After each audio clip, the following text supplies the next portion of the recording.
Fora da política não há salvação. Um canal e podcast para discutir política. Produzido por mim, o cientista político Cláudio Couto.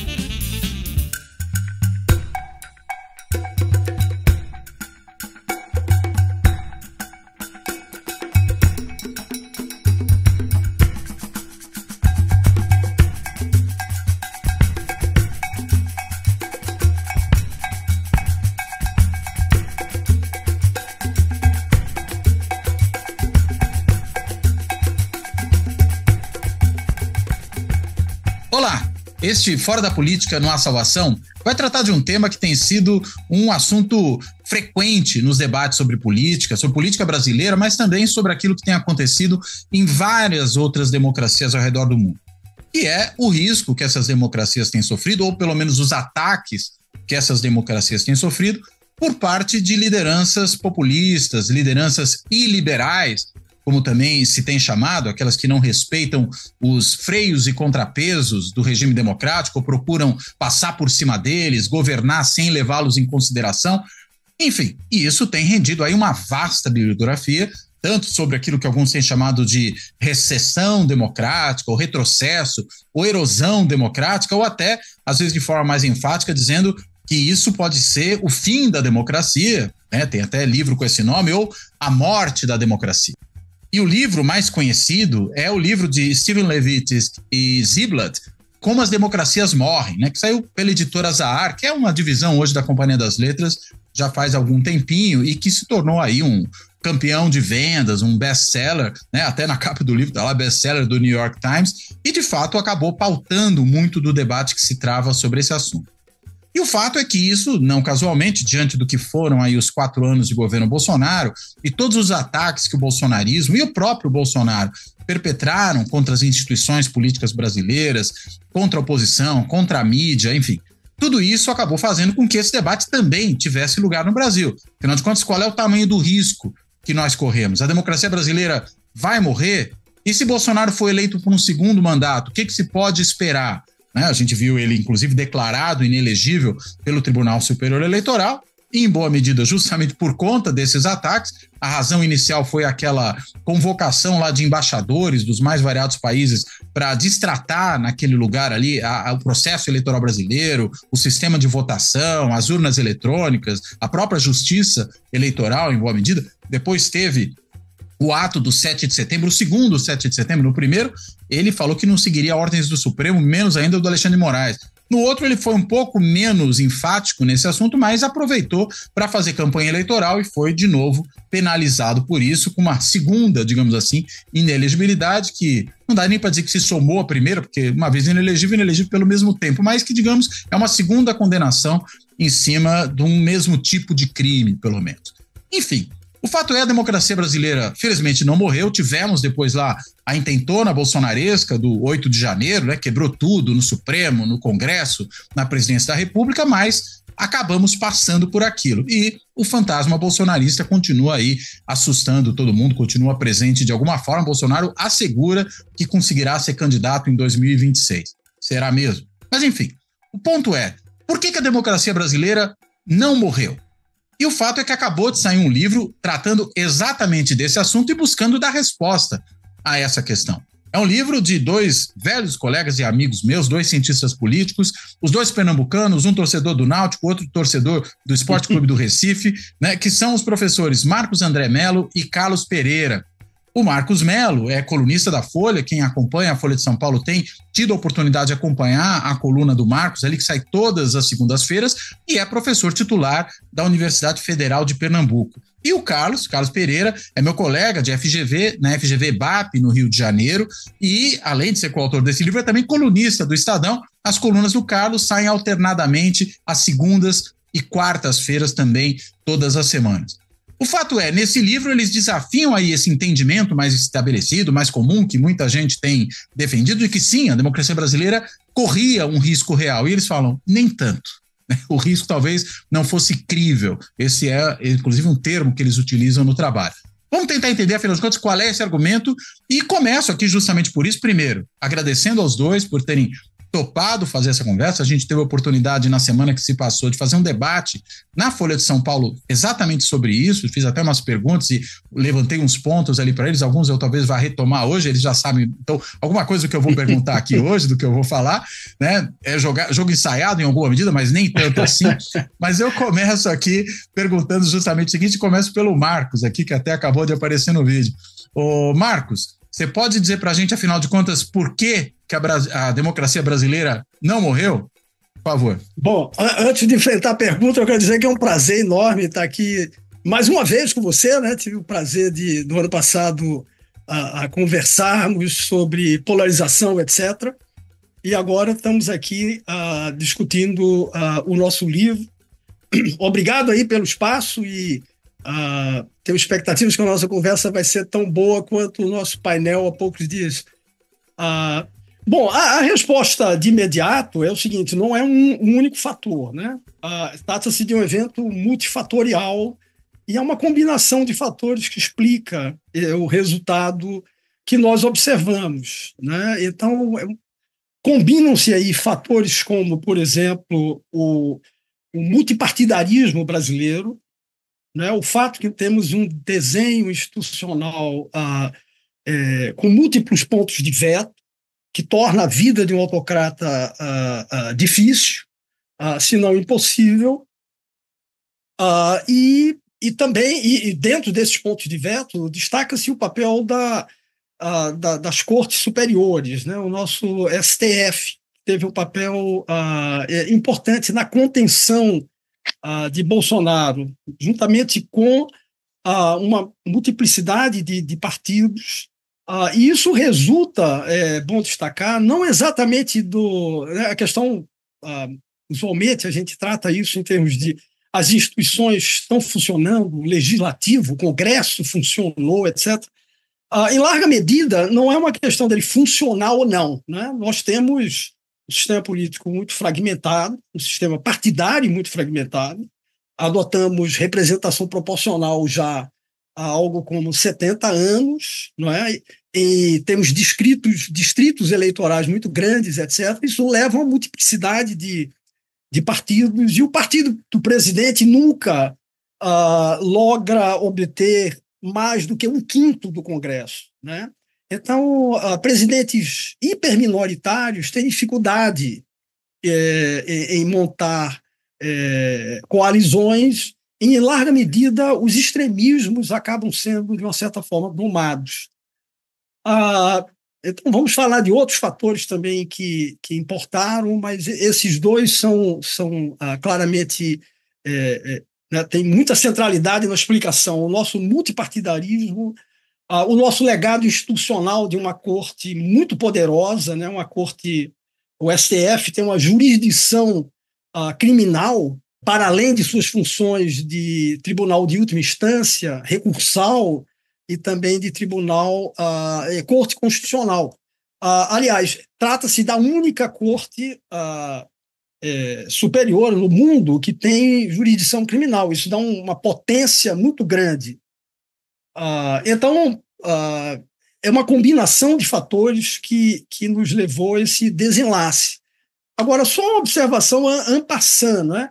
É que o Levitsky, grande parte do que nós concluímos no livro, que está sendo lançado, né, e é um livro que tem como objeto processo recente, nós antecipamos em colunas e discussões ao longo dos anos, né? Eu estou já há 8 anos na Folha e pelo menos há uns 5 eu abordo esses temas, o Carlos um período semelhante. Então, a primeira questão que eu acho que merece ser ressaltada é o seguinte: não se trata de uma racionalização ex post, né? Observando o resultado de que não houve êxito na tentativa de, chamemos, autocratização, então nós estamos construindo uma explicação. Não, isso não nos surpreendeu, e já vimos apontando já há alguns anos um certo exagero na percepção de uma radicalização e uma ruptura institucional. Mesmo porque, aí talvez a chave do livro, né? O livro trabalha numa chave nova, explicativa, né? Uma chave explicativa nova. Nós observamos esse fenômeno não como é costumeiro do ponto de vista do opressor, né? Suas intenções e sua capacidade, sua retórica, recursos que mobiliza, etc., mas nós focamos em fatores que estão do outro lado, né? Que está na capacidade das sociedades, das instituições resistirem. E esses claramente são subestimados nas análises. Quer completar, Carlos?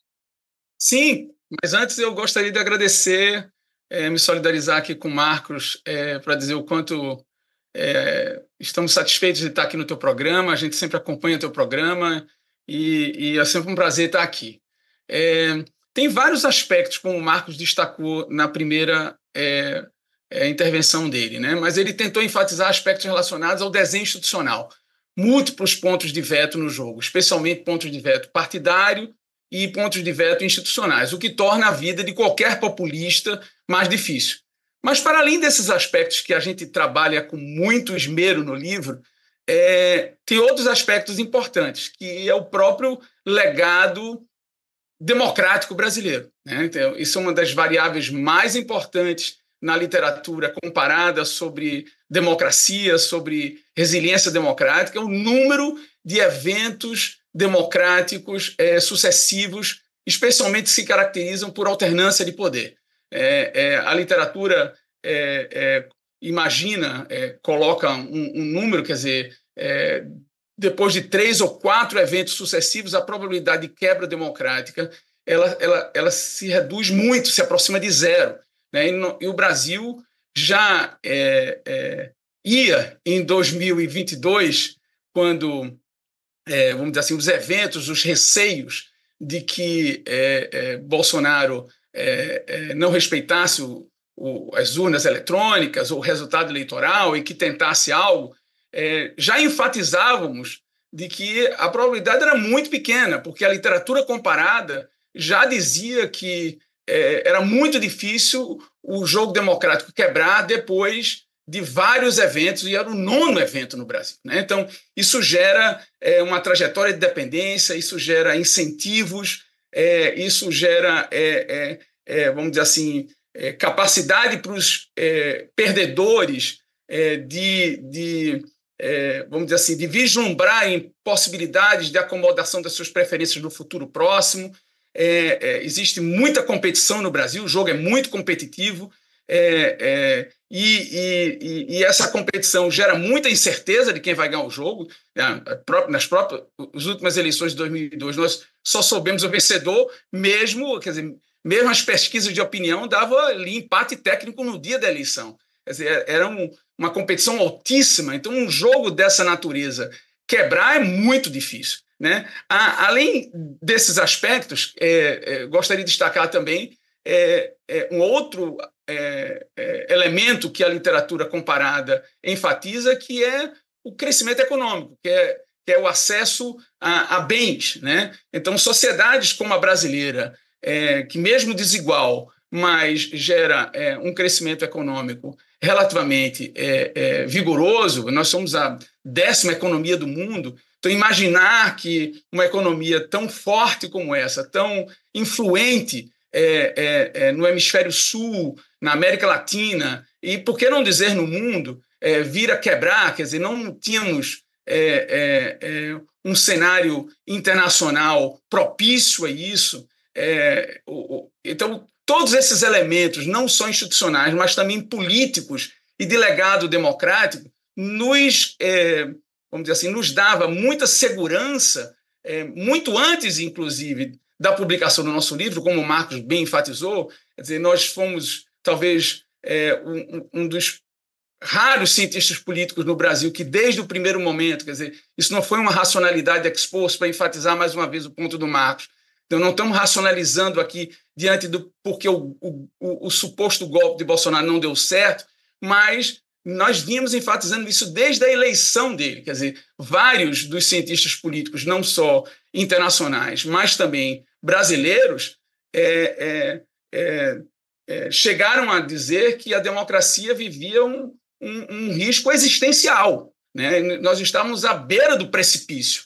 E nós dizíamos, olha, espera um pouco, vamos observar o desenho das nossas instituições, vamos imaginar a capacidade de resiliência da sociedade, uma sociedade muito complexa, com imprensa muito livre, muito investigativa, com muita capacidade de denúncia, Marcos enfatizou a Suprema Corte, mas podemos colocar aí outros, como o Ministério Público, como o Tribunal de Contas, como uma série o próprio federalismo brasileiro, quer dizer, são todos esses elementos institucionais que tornam o processo de governabilidade mais complexo, mais difícil, um jogo que não gera muita capacidade de efetividade na resolução dos problemas da sociedade, mas, por outro lado, funciona como um antídoto, como uma proteção quase que natural do sistema contra arroubos autoritários de populistas, sejam eles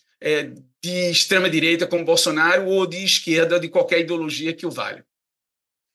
Agora, para além do receio dos analistas, né, estudando esse processo, cientistas políticos e outros cientistas sociais, mesmo analistas, vamos dizer, do periodismo político e tudo mais, a gente viu muito também um receio, digamos, de atores sociais relevantes que se mobilizaram justamente para tentar evitar o pior, né? Eu estou pensando, só para ilustrar isso, com um desses eventos que foi marcante, que foi a reunião que ocorreu em algumas faculdades de direito, Brasil afora, teve aqui a da USP, mas ocorreu também em outros, se não me engano, ocorreu também na Faculdade de Direito do Recife, enfim, aconteceu em mais de um lugar, de gente se mobilizando para dizer, não passarão, de alguma forma.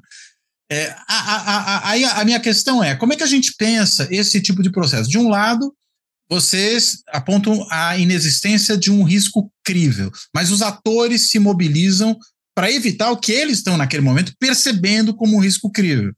A gente até debateu isso um pouquinho lá na Folha, né, na outra semana, quando a gente levantou esse problema para vocês, eu, o professor Oscar Vilhena, que também estava lá, e vocês até colocaram, falei, bem, mas era esperado justamente por toda essa estrutura que esses atores reagissem, né? Ou seja, de alguma forma, digamos, aí eu ia perguntar, então, esse receio, na prática infundado dos atores, acaba sendo uma condição necessária a que o receio seja de fato infundado, já que vai levar os atores a agirem na contenção do ataque à democracia? Dá para pensar algo assim? Não, perfeito. Acho que a análise é essa. E a dificuldade de expressar nossa análise, que é uma análise positiva, não normativa, né? E de engajar no debate público, é que pode parecer, de um certo sentido, que nós estamos, ou pelo efeito que isso possa ter, que há um elemento desmobilizador, não é? Mas a nossa preocupação nesse sentido é o seguinte: um diagnóstico mal feito, ele leva a respostas erradas. Ele leva, em larga medida, também a respostas positivas. E esse exemplo que você falou é um exemplo bem expressivo disso, né? A mobilização da sociedade civil, etc. Então, é difícil estabelecer esse diálogo, né? Esse diálogo é mais fácil dentro da comunidade de cientistas políticos. Estamos trabalhando, digamos assim, de forma... o diálogo é em torno de achados empíricos, não é? E aí nós não estamos preocupados com as consequências das nossas conclusões, que são conclusões positivas, né? Porque as coisas são do jeito que são. Então tem essa dificuldade. Agora, dois pequenos reparos e pontos relevantes. O primeiro é o seguinte: uma sociedade civil muito mobilizada, sem instituições, é Primavera Árabe, não é? É Hong Kong tentando resistir à China e assim por diante. Então, temos inúmeros exemplos nos quais a sociedade civil é massacrada. A sociedade impacta e ela potencializa esse efeito de resistência, eu prefiro resistência à resiliência, né? Como o debate internacional fala muito de democratic resilience, a gente acaba usando esse termo, mas com certo desconforto, né? Essa resistência, ela precisa estar ancorada em instituições, senão ela significará simplesmente um massacre, como ocorreu, né, em tantos casos que a gente Praça da Paz conhece. Celestial, por exemplo, né? Por exemplo, a Primavera Árabe, né, como está muito ligada à questão do backsliding recente, essa coisa toda, talvez seja até mais contundente como exemplo. Agora, outro ponto é o seguinte: dentro da comunidade, o Levitsky, quando o livro já estava pronto, em dezembro, não é, ele publicou no Journal of Democracy um artigo com o Way, no qual ele reconhece que, na realidade, havia muito exagero na percepção de riscos, etc., e que, aí a frase é textual, né, que a exceção de um autocrata ou alguém com pretensões hegemônicas, né, qual que seja a denominação, não significa necessariamente uma erosão, né? A eleição produz turbulência, mas não produz uma erosão significativa. E os levantamentos que foram feitos, porque esse processo já vem, não é, há alguns anos, recentemente, vão todos na direção de que a ascensão de um populista e liberal não é seguida, não é, de um processo de fato, reversão, mudança de regime, ruptura, mesmo a ruptura que seja uma ruptura paulatina, etc., não um golpe com tanques, ou que seja, é um fenômeno muito menos comum do que se observa. O Kurt Weiland, que fez um dos mais minuciosos levantamentos, né, de processos desse tipo nos últimos 20 anos, ele chegou à conclusão de que a ascensão dos iliberais, lideranças iliberais, etc., só em 1/4 dos casos leva a algum processo de erosão ou tentativa de erosão, dos quais apenas 1/3, ou seja, 8%, 1/3 de 24, ponto alguma coisa, de fato resultou numa transformação substantiva no sentido de implantação do regime iliberal. Então, estamos falando de 8% dos casos em que um populista foi eleito, resultou de fato numa erosão. Então, esse é um fenômeno. O caso brasileiro não é uma exceção, né? O caso brasileiro está entre os 92% em que houve a ascensão de um populista e liberal e que não resultou em nenhuma transformação substantiva, né? Porque o que é que queremos dizer com transformação substantiva? Nenhum ministro do Supremo foi demitido forçadamente, envolvido em escândalos que levassem ao seu impeachment de uma forma artificial, como a gente observou em tantas democracias. Nenhum jornalista, nem nenhum veículo de comunicação de grande porte foi fechado, né? Nenhum procurador foi demitido do cargo ou sofreu, enfim, sanções vindas do Poder Executivo, etc. Então, não observamos nada disso, né? Observamos muita retórica e contenção. Mas é interessante, Cláudio, se você me permite, que a sua pergunta ela coloca um paradoxo, né? Eu gostei dela, porque o que você sugere é que, olha, a percepção de risco não fundamentada, porque ela é exagerada, ela se torna fundamental para que o risco não se torne realidade, né?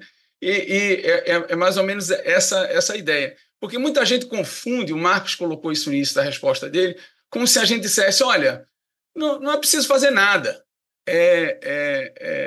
Eu tive várias conversas com alguns jornalistas, amigos e o que você está dizendo vai lá e faz, né?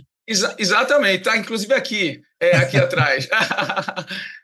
Inclusive, por exemplo, aqui nas mobilizações que você citou, convocadas pela Faculdade de Direito da USP, que também teve aqui a Faculdade de Direito da PUC, organizou um evento aqui no Pilotis, e eu fui para esse evento. Da PUC Rio, né? Da PUC Rio. E no Recife teve também, não teve, Marcos? Teve também, né?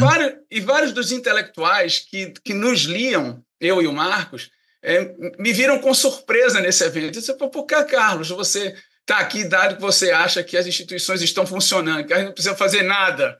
Aí eu disse, é justamente por causa que eu estou aqui, porque vocês estão aqui, porque a sociedade brasileira é vigilante, porque a gente tem uma imprensa livre, competitiva, instituições não que estejam funcionando necessariamente, mas instituições de perfil consensualista, de pesos e contrapesos, em que é necessário se construir consensos que o jogo não quebra. Então, não é que você tomou uma vacina e você precise ficar em casa o resto da vida sem precisar tomar reforços para que essa vacina não seja reativada e que você desenvolva novos anticorpos capazes de lidar com potenciais agressões. Não, isso é justamente da atividade da sociedade, atividade civil e da atividade institucional em que a democracia se reforça, porque a democracia não existe sem rotinas, sem procedimentos, sem regras do jogo, né? E então é esse aspecto fundamental que o Marcos destacou na resposta. E, a despeito de todas as inúmeras retóricas confrontacionais, de desrespeito institucional de Bolsonaro, absolutamente nenhum retrocesso institucional nas regras do jogo, especialmente das macro-instituições e da própria sociedade, foram alteradas. Então, esse elemento nos dava muita, vamos dizer assim, segurança de que o nosso argumento ele estava na direção correta, vamos dizer assim, de dizer, calma, não precisamos nos desesperar, né? De novo, isso não é, vamos dizer, não fazer nada ou desmobilizar ou achar que o jogo estava ganho sem precisar colocar o time em campo, né? E quando você falava, me veio a ideia aqui, uma expressão, um dito religioso, né, que diz o seguinte: Deus ajuda quem se ajuda. Né? O que você está dizendo, de certa maneira, as instituições ajudam quem se ajuda? É isso? Eu acho que é mais ou menos isso. Quer dizer, a democracia ela não existe numa prateleira, num estante de uma biblioteca. A democracia está sendo exercida no dia a dia, na competição política, no exercício do debate público, no respeito às regras do jogo, na proteção dos direitos das minorias. Quer dizer, ela se qualifica nisso. Então, quando você exercita esse processo democrático, especialmente em um ambiente institucional e socialmente ativo como no Brasil, as chances de que um autocrata seja bem sucedido é muito baixa. É muito baixa, mesmo em se tratando de uma figura como Bolsonaro, que meteu medo em muitos. Eu estou lembrando aqui do Finkelstein, né? Até falando que talvez o Bolsonaro seja, de todas essas lideranças populistas contemporâneas, aquele que mais parece ter traços fascistas. Ele diz isso. Lembra que o próprio Levitsky, eles criam uma gradação, né? Eles criam um índice de autocratas, e Bolsonaro ele estaria na frente de vários, como Orbán, como Hugo Chávez. Né? Exatamente. Então, Gabaritou.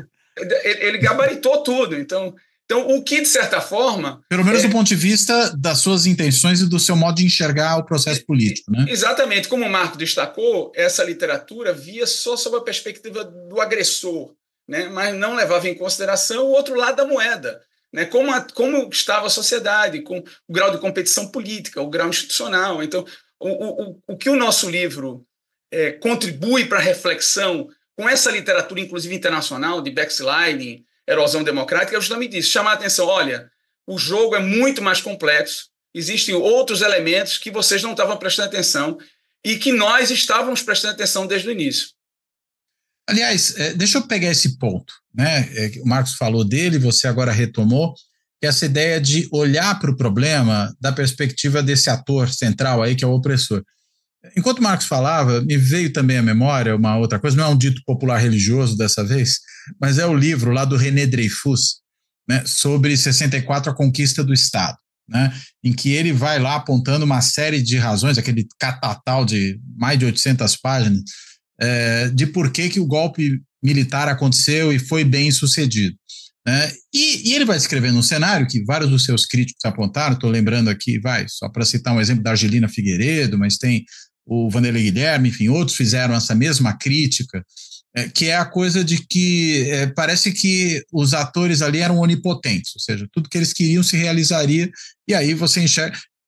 Marcos, quando você levanta essa questão de enxergar do ponto de vista do opressor, você está, de certa maneira, justamente fazendo uma crítica a esse tipo de leitura. Lá foi um golpe bem sucedido. Só que, vamos dizer, é uma racionalização exposta, já que ele está fazendo uma história do golpe, né? Aqui, o que você está apontando é que havia já um receio prévio que aparece em muito desse debate, muito dessa discussão, mas me parece que a perspectiva, em alguma medida, é parecida. É isso mesmo? Olha, esse caso, o livro do Dreyfus e o evento de 64, né, ele tem características próprias, né? Há uma diferença de fundo aí relacionada com o contexto geopolítico internacional, que é completamente diferente hoje, né? Então, naquele contexto, havia uma mobilização na sociedade civil e no empresariado importante a favor de uma intervenção militar. E o Dreyfus, de uma certa forma, documenta isso. Entre nós, o bolsonarismo nunca passou de 15%, digamos, o bolsonarismo raiz do eleitorado. É uma situação bem diferente, né?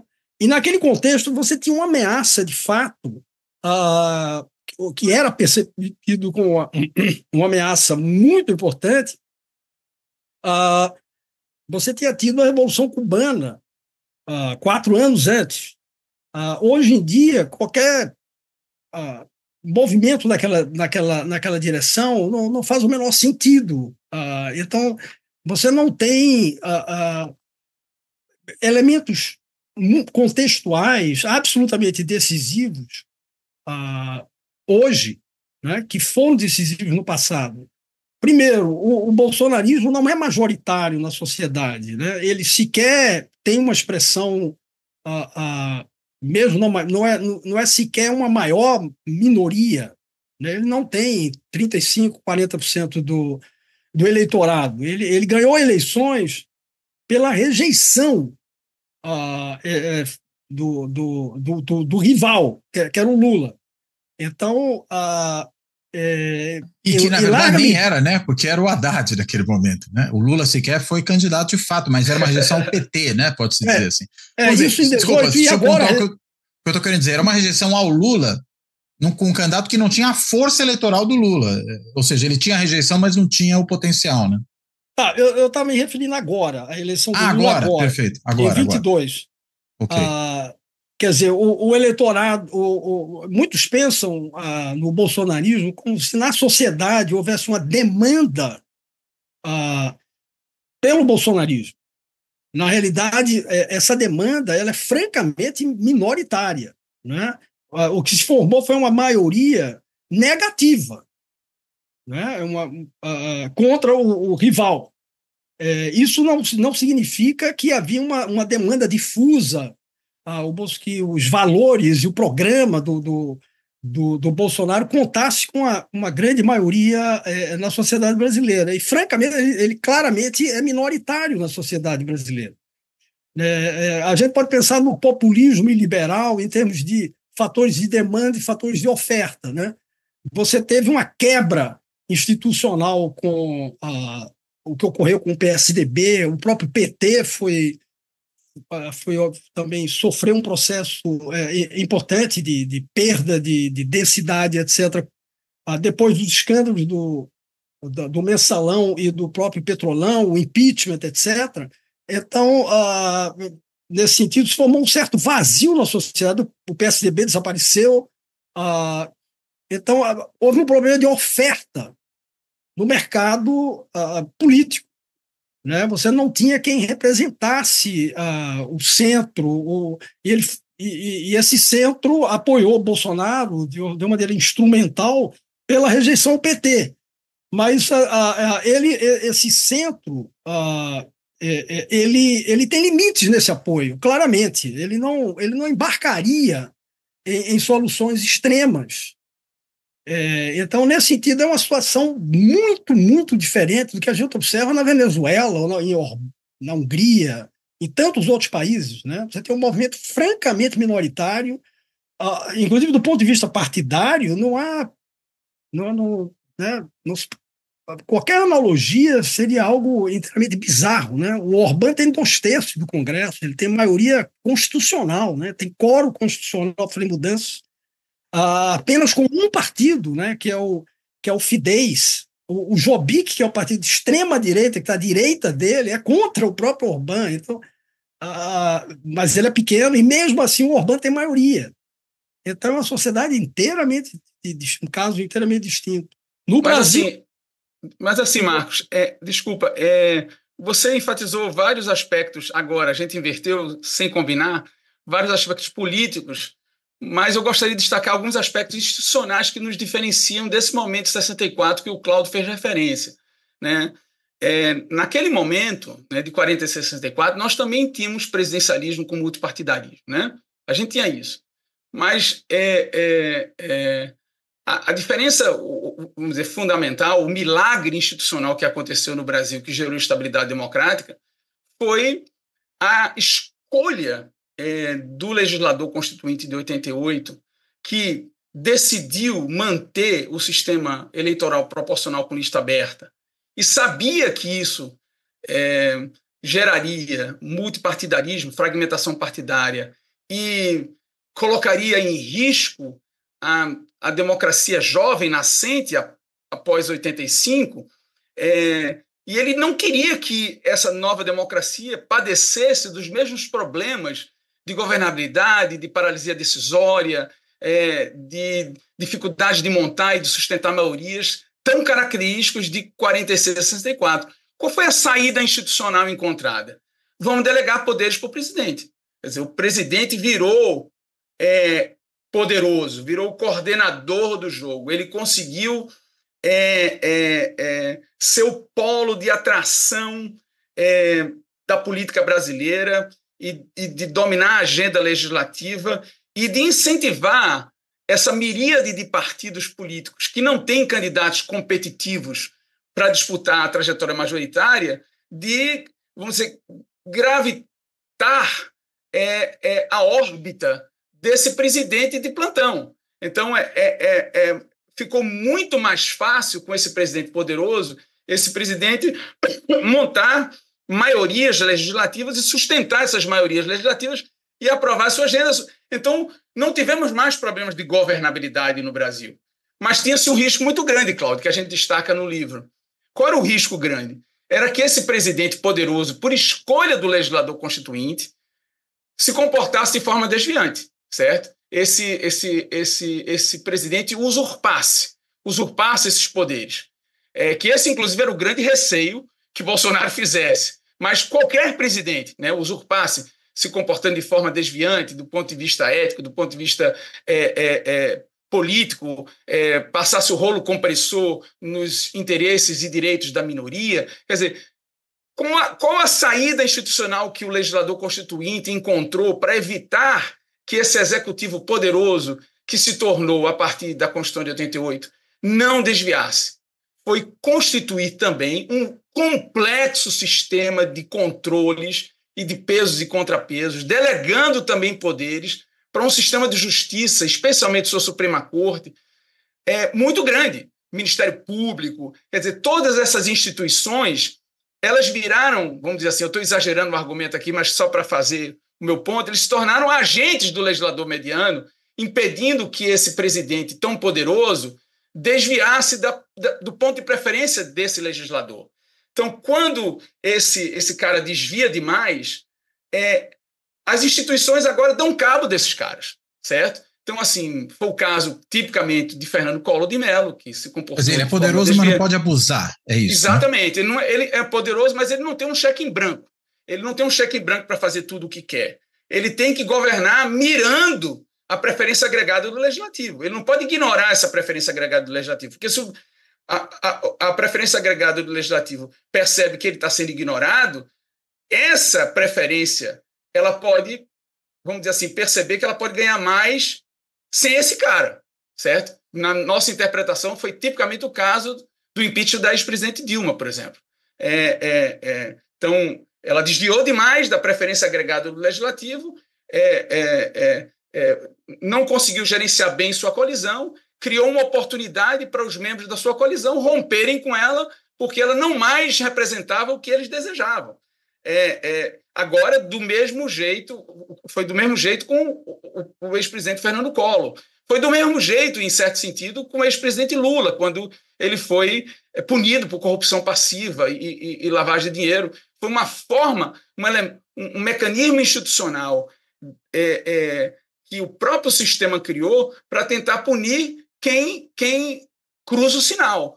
Então, eu acho que esse milagre institucional nos diferencia de 1964, certo? Então, é muito difícil imaginar que esse novo desenho que emergiu com a nova Constituição quebraria como ele quebrou em 64, para além desses elementos que o Marcos muito bem destacou, de conjuntura internacional, dos aspectos políticos, de competição e tal, mas tem esse elemento institucional que a gente destaca no livro, que gerou equilíbrio, que foi a constituição de um presidente forte, mas também de um judiciário, do sistema de justiça também muito forte. Aliás, deixa eu aproveitar e pegar dois ganchos daí.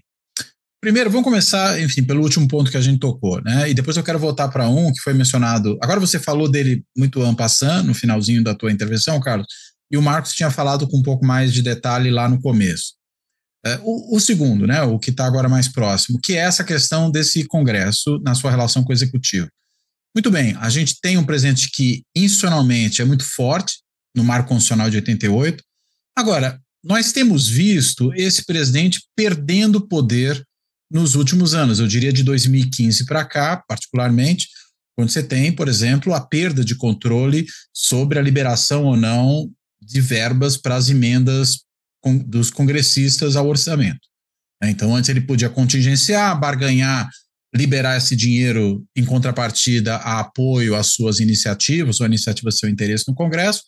Hoje não pode mais, ou seja, já que o orçamento virou impositivo, em grande parte no que diz respeito a essas emendas, o congressista não tem mais que hipotecar o seu apoio em troca de um dinheiro que ele já tem. Né?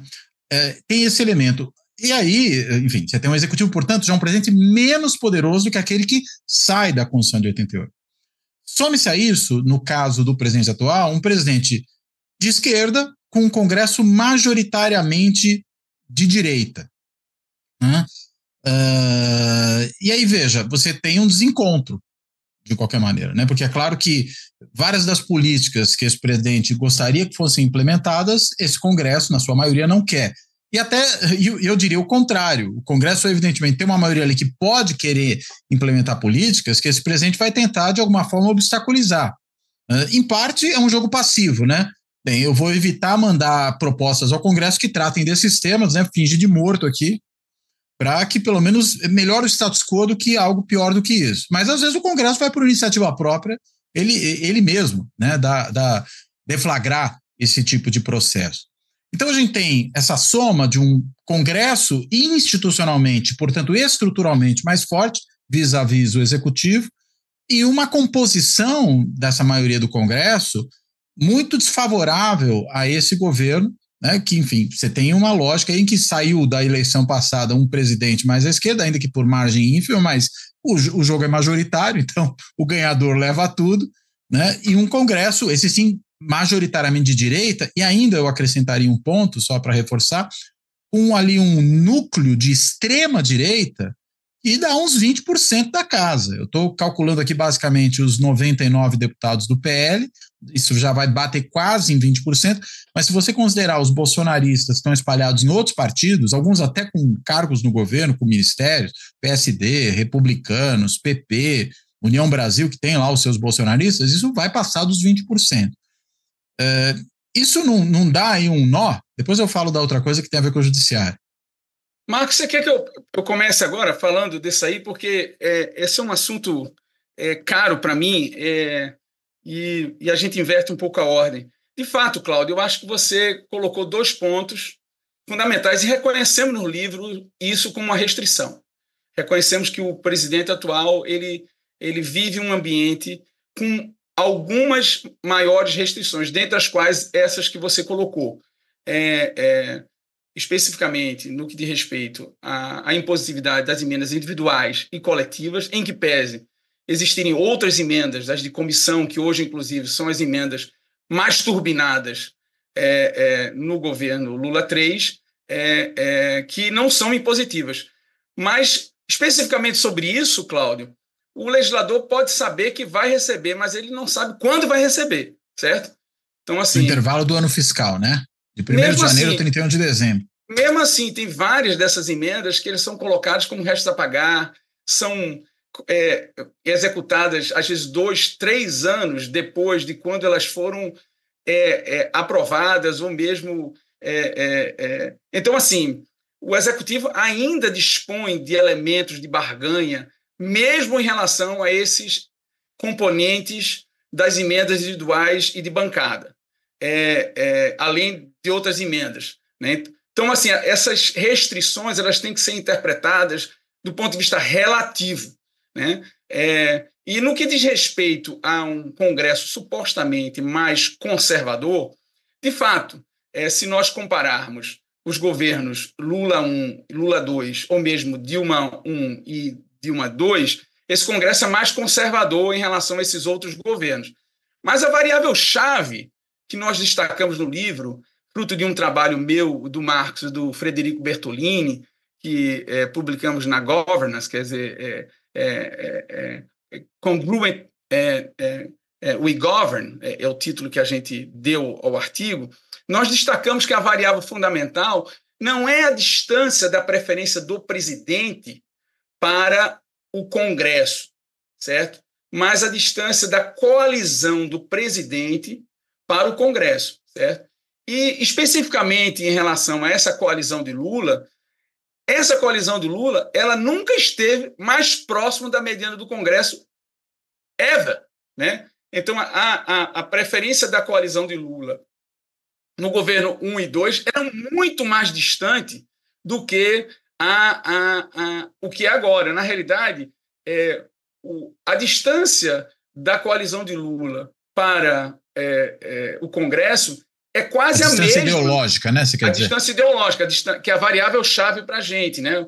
Para a gente explicar tanto sucesso legislativo como custo de governabilidade no presidencialismo multipartidário brasileiro. Então, quando o presidente monta coalizões mais próximas, o que a gente chama de governo congruente, né? ou governo unificado, quando você unifica as preferências. E governo dividido no presidencialismo multipartidário seria justamente aquela situação em que a preferência da coalizão seria muito distante da preferência do Congresso. E aí o governo teria muito mais dificuldade governativa. Então, por esse aspecto, também o presidente Lula não teria motivos para estar apresentando uma taxa de sucesso legislativo tão baixo como ele está tendo atualmente e um custo de governabilidade tão alto como ele está tendo atualmente, certo? Então, a gente procura interpretar, inclusive no penúltimo capítulo do livro, não como essas dificuldades legislativas do presidente, não como função dessas restrições, mas pelas escolhas do próprio presidente montar uma coalizão Frankenstein, uma coalizão enorme, né, de 16 partidos. Nós argumentamos que quando o presidente monta coalizões numericamente muito grandes, é mais difícil coordenar. Além disso, essa coalizão é extremamente ideológica, é a coalizão mais ideológica, não, heterogênea do ponto de vista ideológico, desculpe, ela pega desde partidos de extrema esquerda, como PSOL, PCdoB, partindo para partidos de esquerda como PT, partidos de centro como MDB, PSD, até partidos de direita como União Brasil. Quer dizer, é muito mais difícil coordenar uma coalizão tão grande e tão heterogênea. E ainda mais, que eu acho que é a variável chave para tentar entender essas dificuldades do Lula, é que, mais uma vez, o governo Lula se comporta como um dos governos anteriores, que é não compartilhar poderes e recursos, levando em consideração o peso proporcional de cada um desses parceiros dentro do legislativo. Certo? Então, ele utiliza um critério completamente idiosincrático, que é o fato de o partido dele, o PT, ter ganho a presidência e teria, em função disso, maiores direitos a cargos e recursos. E os parceiros seriam subrecompensados em relação ao partido do presidente. Essa lógica vai gerando, Cláudio, além de animosidades, vai gerando um comportamento estratégico nos parceiros. Os parceiros não têm incentivo para cooperar ex ante com o agenda setter, com o presidente. Por quê? Porque se eles cooperarem, eles vão ganhar menos, eles vão continuar ganhando menos. Então, a estratégia dominante para o parceiro subrecompensado é não cooperar com o presidente, especialmente quando o presidente sinaliza que deseja muito aquela determinada legislação, para tentar reequilibrar o jogo, tentar retirar o máximo possível do presidente no curto prazo. Se estabelece o que Marx gosta de definir, a relação típica parasita-hospedeiro. Tipicamente a coalizão atual do governo Lula. Então, os parceiros do governo Lula que se sentem subrecompensados tentam chantagear, se posicionar na posição estratégica não cooperativa para extrair o máximo possível e, além do mais, contam com um baita coordenador, que é o presidente da Câmara, Arthur Lira, que faz esse jogo representando essa parcela de partidos não necessariamente orgânicos na coalizão, não necessariamente aliados de fato, mas como parceiros apêndices da coalizão, uma tentativa de extrair o máximo possível de rendas. Mas, de novo, o ponto fundamental meu e do Marcos no livro é que isso se deve a uma escolha do presidente, mas uma escolha do presidente, mesmo reconhecendo todas essas restrições. Desculpe se eu me estendi muito, mas acho que eu queria... Eu só queria apontar uma coisa, talvez o Marcos possa também ele próprio tomar esse ponto, mas agora, vocês não acrescentariam também que esses partidos subrecompensados, tudo bem, a gente pode entrar por aí também, mas eles também são, diferentemente do que eram até, digamos aqui, 2018, partidos que têm núcleos ali mais ideologizados do que eram antes. Ou seja, vou dar um exemplo, fulanizar. O PSD atual tem bolsonaristas que podem ganhar um monte de coisa se o governo quiser, digamos, lhes dar, mas eles não vão votar a favor do governo, haja o que houver. Mesmo que o partido como um tal fosse, digamos, contemplado na coalizão de maneira proporcional. Tudo bem, eu posso pensar que isso piora a situação, o partido está subrecompensado. Mas se, além de tudo, ele tem um núcleo ideológico, que eu entendo que a própria radicalização política que a gente viveu nos últimos anos produziu, isso talvez torne a coisa ainda mais complicada, né? Eu estou, na verdade, agregando mais um elemento. Nós acreditamos que a polarização importa, né? Mas eu queria retomar um ponto que você, quando você iniciou sua fala, você mencionou que é um ponto essencial, né? Do ponto de vista, muitos aqui da sua audiência não conhece, né, o funcionamento de sistemas de governo, e caberia aqui a gente colocar isso num cenário um pouco mais amplo, que é o seguinte: você está se referindo a um problema super clássico, né, que é o problema da legitimidade dual, né? Então, o Congresso é eleito e ele tem preferências distintas de um presidente que também é eleito. Ambos são legítimos do ponto de vista da legitimidade democrática.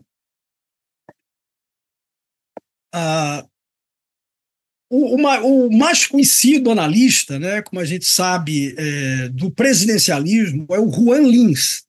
E o Juan Lins tinha uma visão muito negativa do presidencialismo. Então, o que ele vislumbrava era exatamente um conflito resultante desse conflito de agendas. Mas em certas situações que ele analisou, e ele analisou muitos países na década de 70, etc., em que o ambiente era outro, muito mais polarizado e com, enfim, com um nível de conflito mais forte, né?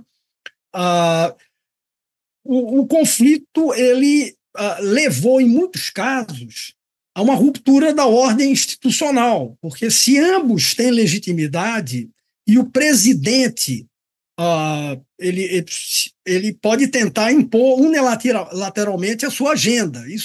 O exemplo clássico do Lins é o Juan Lins, é o Allende. Essa não é a nossa situação atual.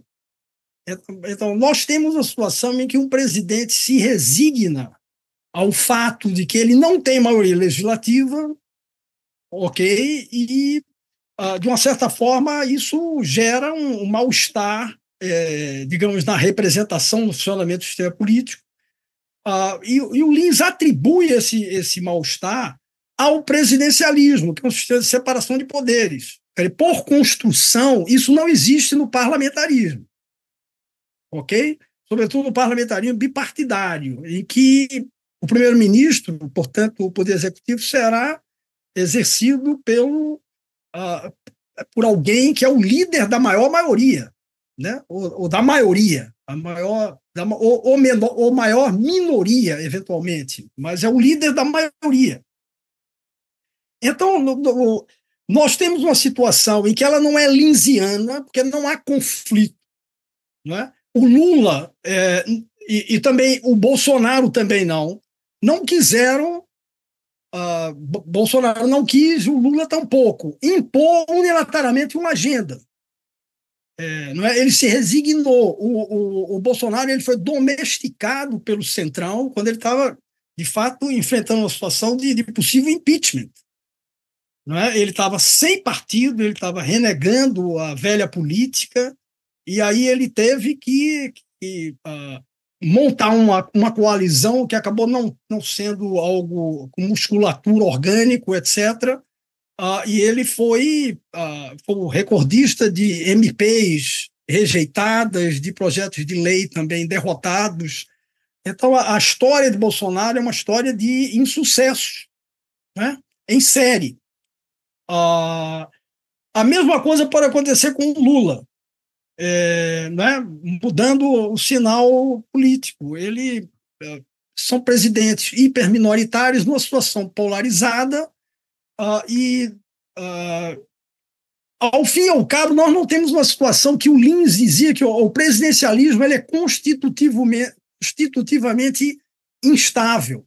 Em algum momento a coisa vai explodir. Essa era a visão do Lins, né? E por isso ele preconizava abertamente que os países adotassem o parlamentarismo. Então, não há nada, digamos assim, peculiar ou patológico no caso brasileiro em que um presidente vem perdendo o poder. Você tem várias variedades de presidencialismo, né? No limite, você tem um presidencialismo à la americana, que é um caso singular, extremo, em que o presidente não tem poder algum, poder constitucional legislativo, ele não tem poder de iniciativa, né? O presidente não pode apresentar um projeto de lei, só quem pode apresentar projetos, a iniciativa legislativa é monopólio do Congresso. O nosso presidente não, ele tem MPs, ele apresenta, tem projetos de lei do Executivo, ele pode apresentar PECs, né, projetos de emendas constitucionais, etc. Então, é uma situação bem distinta. O que a gente tem observado é que o equilíbrio que vigorou durante, sei lá, algo como 20 anos, é o que a gente chama de equilíbrio do presidente forte, ele está em transformação, né?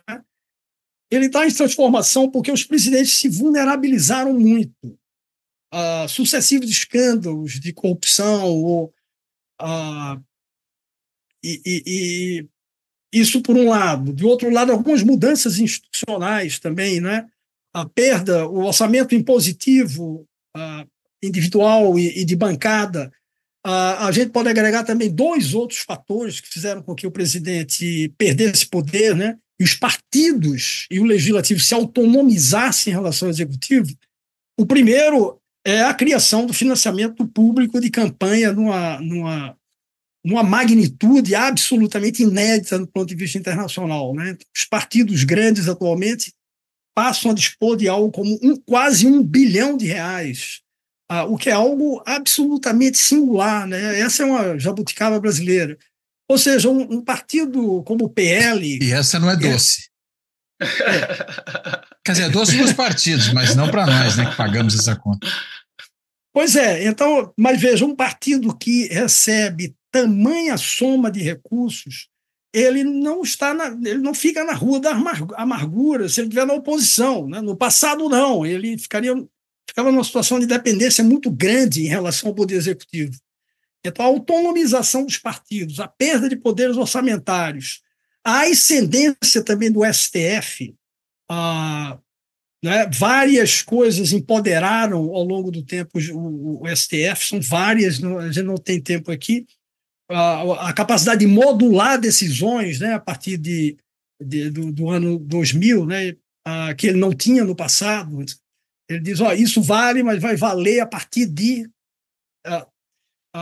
aumentar um cacife muito grande, né? Houve também a mudança nas medidas provisórias, né? A emenda constitucional número 32, que reduziu muito o poder do presidente na emissão de medidas provisórias. Criou um curto-circuito de curto prazo, mas logo depois o Legislativo se impôs, né, quando o Temer era presidente da Câmara dos Deputados e também o presidente perdeu aí poder em relação a poderes de iniciativa. Então, a história dos últimos 35 anos é uma história de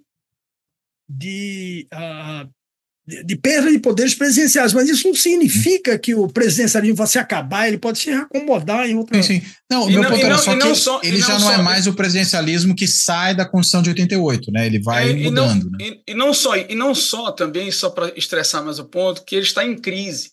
Porque muita gente argumenta que o presidencialismo de coalizão está em crise. E essa ideia, a meu ver, é completamente equivocada. Como um presidencialismo de coalizão está em crise em que um presidente é capaz de aprovar uma reforma tributária, em que um presidente é capaz de aprovar uma reforma fiscal, uma reforma da Previdência, aprovar a independência do Banco Central, aprovar uma PEC da transição, que deu uma gordura gigantesca para o governo Lula lidar com problemas de caixa, mesmo antes de assumir. Como é que você imagina? Quer dizer, esse presidente, quando leva em consideração a preferência do legislativo e incorpora essa preferência como fazendo parte do seu mandato, esse presidente consegue ser efetivo, entendeu? Então não existe crise de governabilidade, mesmo com muitas derrotas legislativas, mesmo gastando muito, não existe crise de governabilidade, não existe. Então é um equívoco imaginar que o presidencialismo multipartidário perdeu sua funcionalidade, mesmo diante de todas essas restrições que o Marcos destacou. Existe muita funcionalidade, e essa funcionalidade ela é observada pelo resultado concreto do jogo. Então, assim, sem imaginar que o Bolsonaro, mesmo numa condição de minoritário, sem partido, ele consegue aprovar uma reforma da Previdência. Lula conseguiu aprovar a reforma Há quem diga que quem aprovou foi o Rodrigo Maia, né? Pois mas quer dizer, isso legislativo jamais roubará o crédito de uma política universal no presidencialismo, né? Então, por mais que mas vamos dizer, talvez tivesse mais a ver com uma agenda capitaneada pelo Rodrigo Maia naquele momento do que por um grande empenho, uma capacidade de articulação do presidente. É só esse meu ponto. Na medida em que ele abdicou, né, de construir a coalizão e de atuar diretamente. Aquela história que ele falava que mandei esse negócio aí para o Congresso, agora a bola está com o Congresso, tá ok? Ele falava isso, né? Exato. Mas não foi o caso do Lula agora, né? No caso do Lula, com todas essas restrições que apontamos aqui e que reconhecemos, o governo tem tido tem sido muito efetivo. Os partidos têm sido muito coesos dentro do legislativo, né? A taxa de coesão partidária melhorou muito depois das reformas de 17, com a disciplina partidária. O problema é que os membros da coalizão estão sendo coesos internamente, né? Estão sendo disciplinados com o líder do seu partido, mas não estão sendo disciplinados necessariamente com o líder do governo. Mas o problema, então, não está no sistema. O problema é o que o governo não está lidando bem com esses parceiros. Então, agora, tem uma coisa que precisamos também enfatizar muito, eu acho, que é o seguinte: não há ingovernabilidade, né? Iniciativas estão sendo, mal ou bem, aprovadas. Iniciativas de toda sorte, né? Interessa ao executivo. A reforma tributária é um ponto de convergência entre legislativo, então não há ingovernabilidade. Mas, ao mesmo tempo... Uma paralisia decisória, algo assim, né? Exatamente, nesse sentido, né? Isso não quer dizer que as instituições estejam funcionando, que o presidencialismo de coalizão necessariamente seja o melhor arranjo, e principalmente, aí eu acho que é o ponto, haverá nesse sistema que não permite que um autocrata, enfim, radicalize e faça uma ruptura institucional, consegue aprovar iniciativas importantes como a reforma tributária, mas, ao mesmo tempo, isso se fará em meio a um mal-estar, né? A um malese institucional brutal, porque, ao fim e ao cabo, muitas da barganha que é necessário para fazer as coisas acontecerem são como as salsichas do Bismarck, né? Elas não... no final, todo mundo gosta das salsichas, mas é melhor não saber como elas foram feitas, né? Exatamente. Então, no caso do nosso presidencialismo de coalizão, e num caso específico em que há essa distância ideológica, né, entre o presidente e maiorias importantes no Congresso, você gerará necessariamente muita insatisfação. Quer dizer, a todos aqueles que votaram num presidente achando que, né, o presidencialismo funcionaria de uma forma cesarista e que ele imporia sua agenda, etc., está frustrado. Ao mesmo tempo, o Congresso tem que conviver com um presidente que tem muitos instrumentos e que também tem preferências em outra direção. Então, o resultado líquido é um mal-estar, é um cinismo cívico muito grande. Então, de uma certa forma, muito da ineficiência do nosso sistema ela foi protetiva, no caso de Bolsonaro. Não é? E, ao mesmo tempo, não podemos também atribuir ao presidencialismo de coalizão uma certa ineficiência estrutural crônica. Não é? A gente identifica no livro as condições sob as quais ele é capaz de gerar a cooperação e de enfrentar grandes problemas do passado. Né? Nós domamos o dragão da inflação, que era né, da nossa geração, era um grande desafio brasileiro. Né? A pobreza, a desigualdade e a inflação. E a inflação foi domada efetivamente. Então, o Plano Real está fazendo 30 anos agora. Né? Pois é um exemplo. Há outros exemplos de sucesso também que ocorreram sob presidencialismo de coalizão. Então, ele funciona, ele não é perfeito, ele gera governabilidade, mas há que distinguir entre o operador e a máquina. Né? Ótima analogia. O bom operador, ele faz com que a máquina funcione melhor. E, sobretudo, se ele tiver uma capacidade de persuasão muito grande, né, e que é necessária e uma agenda clara.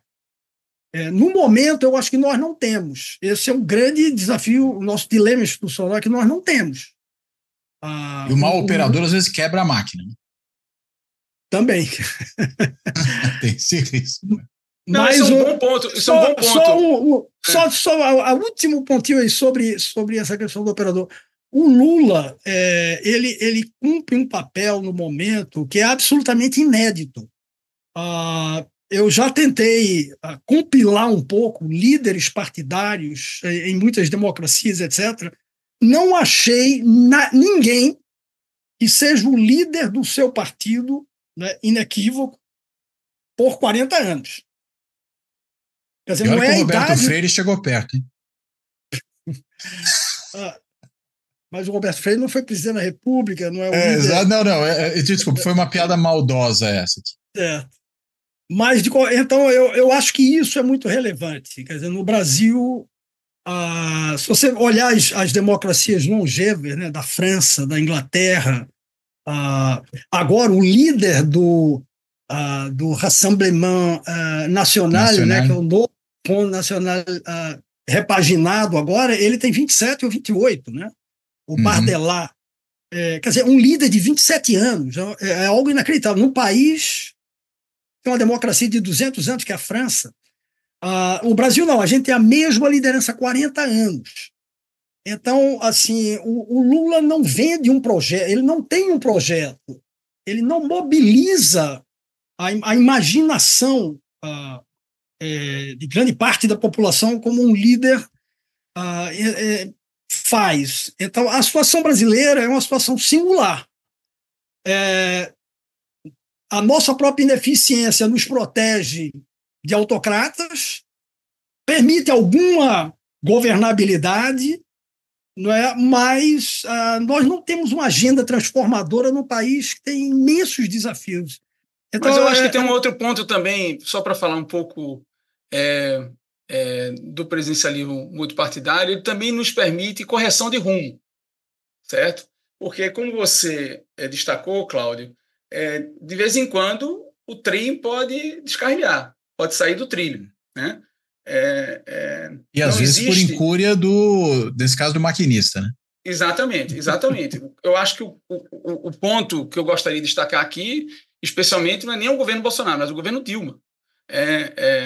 Você imaginar que, vamos dizer, em 2010, um pouco antes disso, estávamos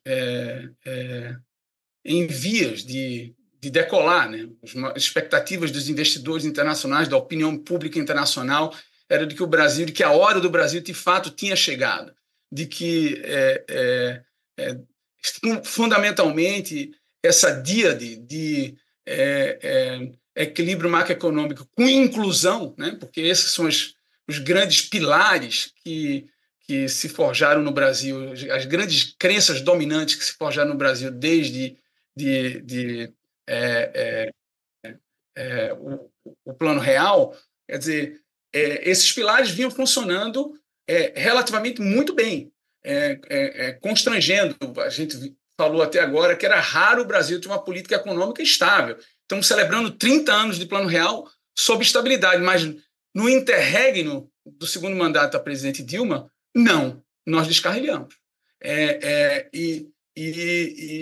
A democracia, você diz? Não, eu acho que a própria política macroeconômica. Nós estávamos. A economia foi mal para caramba. Nós tínhamos, não só, o Marcos destacou aí, diminuição de pobreza e desigualdade. A pobreza e a desigualdade no Brasil caía de forma monotônica desde o Plano Real e parou de cair com o governo Dilma. Não só teve um debate econômico, mas também de inclusão social.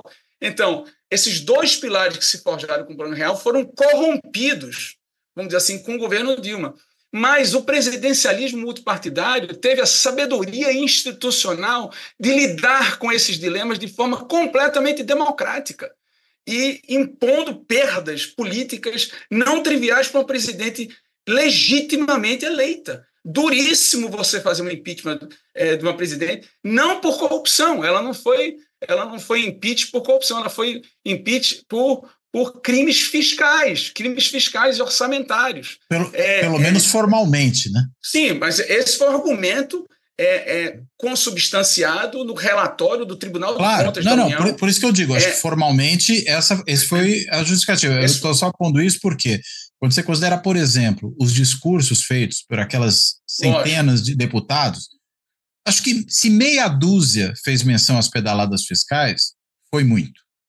Lógico, mas o que eu estou dizendo para a opinião pública, para os agentes econômicos, para a sociedade como um todo, em que enfrentaram uma deterioração econômica gigantesca, sim, a deterioração econômica, sim. Uma quebra de expectativas, né? Gigantesca. Imagina só, destacamos isso no livro, a nossa interpretação sobre as jornadas de 2013.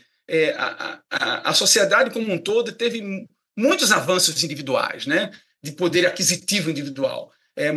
Muitas pessoas que moravam em bairros mais distantes aqui do Rio de Janeiro, por exemplo, puderam adquirir casas mais perto do centro, mais perto dos melhores bairros, conseguiram comprar seu carrinho, conseguiram melhorar suas condições de moradia, mas saíam de casa e enfrentavam um serviço público de transporte de péssima qualidade, enfrentavam um serviço de saúde de péssima qualidade, violência urbana. Houve um descompasso entre... Aí é 2013, né? 2013, mas explode em 2013, né? E na sequência. E cai no colo da ex-presidente Dilma. Né? Claro. Lembra que até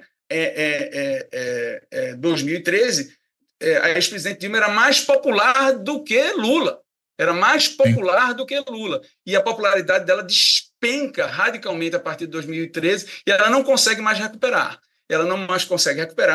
E aliado a uma conjuntura duríssima de escândalos sucessivos de corrupção, com imagens diárias nos jornais e televisão de um esgoto drenando bilhões de reais no escândalo do Petrolão, quer dizer, isso configurou uma situação vamos dizer, que a gente chama no livro de tempestade perfeita, que levou à quebra da coalizão, o povo na rua e o impeachment da presidente. E o que acontece logo depois do impeachment da presidente? Esse é o meu ponto, a correção de rumo. Quer dizer, todos os pilares que foram corrompidos de equilíbrio macroeconômico com a inclusão social foram resgatados no governo Temer. Até a inclusão social, cara? Até a inclusão. A pobreza começa volta a cair de novo a partir do governo Temer. As condições econômicas melhoram. E até no governo Bolsonaro, mas isso, vamos dizer assim, consequência da política agressiva de transferência de renda mais turbinada durante a pandemia, até no governo Bolsonaro a diminuição de pobreza foi alcançada, mas muito particularmente em função dessa política social específica. Mas, assim, estou dizendo, do ponto de vista da macroeconomia, muitos economistas que temos interagido, não é, Marcos? Especialmente colegas nossos, sempre alegam que, olha, tudo bem, mas esse sistema vamos dizer assim, nos reserva uma situação do que eles chamam de armadilha da renda média, como se nós não conseguíssemos decolar, nós não conseguíssemos, como se existisse alguma coisa imanente do presidencialismo multipartidário que impedisse do país, de fato, ser desenvolvido. E o que o Marcos destacou aí, desculpe, o que o Marcos destacou aí, vou passar para você, Marcos, foi justamente o inverso, quer dizer, esse mesmo sistema que nós estamos hoje, que a gente não teve grandes alterações, ou seja, alterações na margem e tal, como talvez medidas provisórias, impositivo, alguma coisa no sistema eleitoral, mas o âmago do sistema continua o mesmo. Nós já entregamos equilíbrio macroeconômico, entregamos diminuição de pobreza, entregamos diminuição de desigualdade. Quer dizer, se nós fizemos isso no passado, nada nos, vamos dizer assim, nos condena a não fazermos isso no futuro, né? Desculpa se estendi mais. Eu acho que o ponto, a discussão de fundo que a gente chegou agora, né, é essa discussão entre democracia e bom governo. Perfeito. Eu ia querer chegar aí mesmo. Então, porque a democracia não produz necessariamente bom governo, né? Ela tende a produzir bom governo, porque as pressões são difusas, né? A igualdade de oportunidades, eleições competitivas, etc. Isso faz prevalecer os interesses do eleitor mediano, de renda mediana. Então, a democracia tende, em condições normais, digamos, há várias coisas que afetam isso, a produzir redistribuição de renda, etc. Mas a democracia não é uma garantia de bom governo, necessariamente. O autoritarismo, obviamente, é tão pouco e está completamente fora de questão, né? Mas essa distinção entre bom governo e democracia, você pode ter um sistema que seja robusto do ponto de vista institucional, né? Há quebras e violações de instituições básicas da democracia, mas, ao mesmo tempo, a questão dele produzir bens públicos e aquilo que a sociedade espera exige outras condições, né?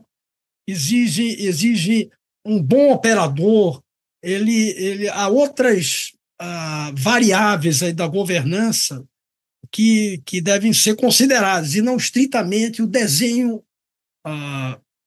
estritamente institucional, se parlamentarismo, né, o tipo de regra eleitoral, o tipo de Corte Suprema um país tem e seu funcionamento, etc. Há mais em jogo, né? Então, muitas vezes, a gente tem disjunções entre uma coisa e outra e a análise se torna, enfim, indeterminada, né? De um certo sentido. Você não pode cravar e dizer esse arranjo, essa boa política tende a surgir em tais e tais circunstâncias, né? Eu queria chegar nesse ponto até por conta dessa última parte da discussão, né? Democracia e bom governo. Me parece que quando, por exemplo, o Carlos levanta aí os problemas da gestão macroeconômica no governo Dilma, que gerou, a gente sabe, uma recessão profunda, realmente reverteu aquele processo de redução de desigualdade, começa ali de maneira mais tênue com o fim da inflação no plano real, se aprofunda nos governos Lula, mas depois é interrompida, ironicamente, por uma sucessora que ele próprio escolheu, né? E a coisa se reverte. Agora, me parece que ali você tem um processo, digamos, de uma política econômica equivocada, que dá errado. Agora, você não tem um processo que seja um processo de desinstitucionalização das políticas públicas e da estrutura administrativa necessária para levá-las adiante. Quando a gente vem para o governo Bolsonaro, me parece que o problema não é só mau governo. Você tem um processo deliberado e, inclusive, verbalizadamente pelo presidente da República e por alguns de seus ministros, por exemplo, aquele fala de passar boiada, de desinstitucionalização das políticas públicas. Ele disse na primeira viagem aos Estados Unidos, faz um discurso ao lado do Olavo de Carvalho e diz: nós viemos aqui para desconstruir muita coisa, essa é a nossa tarefa. E ele, de fato, se você pega meio ambiente, saúde, não só meio ambiente, saúde, política indígena, política externa, né, um chanceler que orgulhava de ter se tornado Veja, me parece que é diferente de uma política econômica mal formulada, errada. Ali você tem realmente um processo de deliberada desconstrução, e eu dou um passo à frente. Institucional, é mais polity que policy apenas. Vocês concordam? Vocês notam essa diferença entre, vamos dizer, o que é um governo que joga de acordo com o jogo, pode dar errado, pode ser um mau governo, mas é um governo normal. E um governo que, além de jogar contra as regras do jogo, enfim, vai ter consequências, claro, problemáticas em políticas públicas, para dizer o mínimo, porque ele está desmontando toda a estrutura necessária para levá-las adiante, né? Concordo em larga medida com o que você falou, mas não sei se é uma questão específica de polity. Eu acho que, em larga medida, é de policy mesmo. No caso do Bolsonaro. quer dizer, a tragédia no meio ambiente, da educação, saúde, etc., você junta aí uma síndrome de problemas, desde imperícia técnica e desqualificação extrema de pessoas em cargos chaves, né? Você não ter uma burocracia, as lideranças burocráticas com mínimas qualificações aí, e opções de política efetivamente desastrosas. Houve alguma mudança institucional, sentido que é uma distinção tradicional sua, né? Você tem um trabalho clássico aí sobre a nossa Constituição, tendo esse híbrido de polities e policies, que é muito interessante, mas eu acho que as duas coisas estão presentes, mas mais questões de policy mesmo. Afinal de contas, também Bolsonaro representava uma preferência de direita, né? Conservadora, de extrema direita. E muitas policies que nós imaginávamos que representava quase senso comum, né? Proteção do meio ambiente, ou cuidar das pessoas na pandemia, providenciar o mais rápido possível uma vacina, em que isso é considerado senso comum, e o governo errou muito nessas políticas, né? O governo Bolsonaro, quer dizer, e isso deteriorou a qualidade dessas políticas públicas e afastou, inclusive, segmentos importantes do próprio eleitorado de Bolsonaro dessa alternativa, né? Também destacamos no livro que durante a pandemia eleitores de Bolsonaro que votaram nele em 2018, não estou falando que votaram no Haddad ou votaram em outros candidatos, mas eleitores de Bolsonaro que votaram nele em 2018 romperam com o ex-presidente Bolsonaro em 2022, vários deles, e esse rompimento foi diretamente relacionado com a proximidade que as pessoas tiveram da Covid e desenvolveram essa doença de forma mais grave, tanto familiares, amigos, ou mesmo que tenha levado até a morte. Quer dizer, o fato do presidente ter sido insensível a tudo isso, né, não ter percebido esse momento, como o Marcos gosta de destacar, um momento de unificação do país em torno de um projeto unificado, e liderar o país com essa agenda, o Bolsonaro dividiu, o Bolsonaro aproveitou esse movimento para polarizar o país. E ele perdeu politicamente com isso. Talvez, se ele não tivesse cometido esse erro político, vamos dizer assim, talvez ele tivesse sido mais competitivo nas eleições, porque a diferença foi tão pequena em relação ao Lula que talvez alguns desses eleitores que possivelmente anularam o voto ou mesmo votaram em outros candidatos ou se abstiveram do processo eleitoral não teriam feito isso e teriam continuado a apoiar o presidente Bolsonaro, e talvez ele pudesse ter sido reeleito. Quer dizer, houve uma perda, vamos dizer assim, Mas aí ele não seria o Bolsonaro, né? Pois é. É outro aspecto que o Marcos também destacou, né? Não só presidentes comprometidos com a democracia cometem erros, mas populistas também. E, na realidade, o Kurt Weyland argumenta que populistas são mais propensos a cometer erros, porque eles se sentem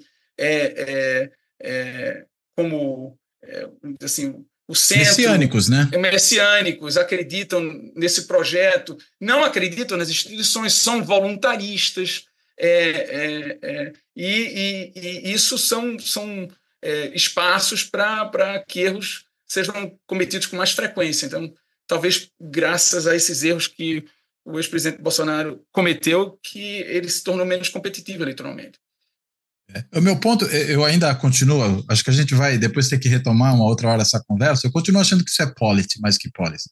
Porque me parece que ele, por exemplo, nessa questão mesmo de se despreocupar com a preservação da vida das pessoas, me parece que ele está puxando a condução das políticas públicas para um nível conscientemente, veja, não por erro, mas por deliberação, tão abaixo do respeito, por exemplo, a um limiar de direitos mínimo que seja, ele está violando certos princípios fundamentais do próprio Estado democrático no seu formato constitucional. É essa a minha questão. Me parece que vai um pouco além. E mesmo quando ele desestrutura a questão de funcionários despreparados ocupando posições, isso não ocorre casualmente, né? Isso ocorre porque há um desmantelamento da burocracia de Estado. Me parece, de novo, que isso é mais que policy que polity. Até o caso trágico lá do Dom e do Bruno, Dom Phillips, né, e o Bruno Araújo, isso tem a ver justamente com o fato de que, no caso do Bruno, eu estou pensando, era um funcionário da FUNAI que teve que se afastar porque a área onde ele operava estava totalmente desmantelada e os indigenistas estavam sendo substituídos por policiais militares. Eu entendo acho que isso, Cláudio, vai além, né, do ponto por simplesmente falar, vou fazer uma política macroeconômica de gasto em vez de uma política fiscal responsável. Eu acho que ela ultrapassa, né, esse ponto. Me desculpe, pode falar. Eu entendo. Você tem um bom ponto, mas assim, isso não é linear. Vamos dizer, tiveram outras áreas, como, por exemplo, me fez lembrar agora a Anvisa. A Anvisa foi um ponto de veto importante ao ex-presidente Bolsonaro. Sem dúvida. Ironicamente, então, com assim, um almirante. Um almirante indicado por ele, e ele foi um ponto de veto. Então, tiveram algumas políticas, talvez até porque, institucionalmente falando, uma agência reguladora tem mais escudos protetores do que uma autarquia como a FUNAI. Porque a administração direta, né? Exatamente. Então, mas tiveram algumas áreas da burocracia pública brasileira que agora que está na moda, essa semana teve muito essa discussão com esses embates do presidente Lula com o presidente do Banco Central. Quer dizer, o Banco Central, durante o governo Bolsonaro, se mostrou muito independente, né, durante o processo eleitoral, consistentemente preservando uma taxa de juros alta, porque era o necessário fazer naquele momento para controlar a inflação. Se, por exemplo, não tivéssemos essa proteção institucional conferida, inclusive, pelo próprio governo Bolsonaro, talvez o Banco Central não tivesse resistido e a política de juros, a política monetária, ela teria sido alterada durante o processo eleitoral de forma oportunista, né?